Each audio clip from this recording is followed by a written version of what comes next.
Hey there, quick review on this Ticon heavy duty black privacy door handle. I'm really impressed with this. As a professional trim carpenter, I put on tons of lock sets, probably over 1,000 in my career, if not a couple thousand.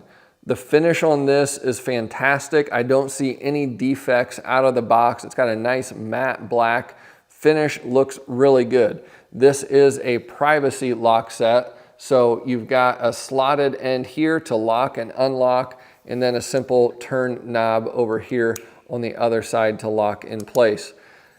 It's got a nice bounce to it, pivots in both directions. The nice thing is this is a symmetrical design and it pivots in both directions, so you'll be able to use this whether you have a right hand or a left swing door. Doors come with different back sets. That's one of the key things you want to look for, is the ability to adjust between a 2 3/4 and a 2 3/8 back set. With this latch design, it's a simple slide in one direction or the other. Fantastic feature.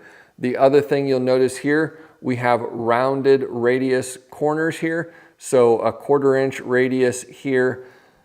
Make sure that that matches the mortises you already have. Make sure that they aren't a square mortise latch. This will look best with a 1/4 inch radius. The strike plate that comes with this kit also has your standard 1/4 inch radius.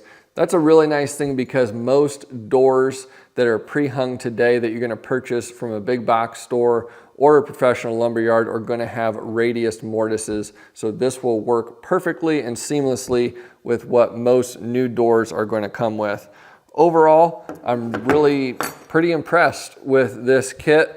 Good overall finish, works well, and there aren't any weird things that you often get with foreign manufacturers in these kits. This is a plug and play, ready to go lock set. I'd recommend it if you're looking for a really sharp lever and a flat black finish. This would look fantastic against a white painted door. Very sleek, modern look to it. Almost forgot, should mention quickly, to lock and unlock the door, you have a very simple, basically a flathead screwdriver key here that you rotate 180 degrees to lock and unlock, and that works really well also.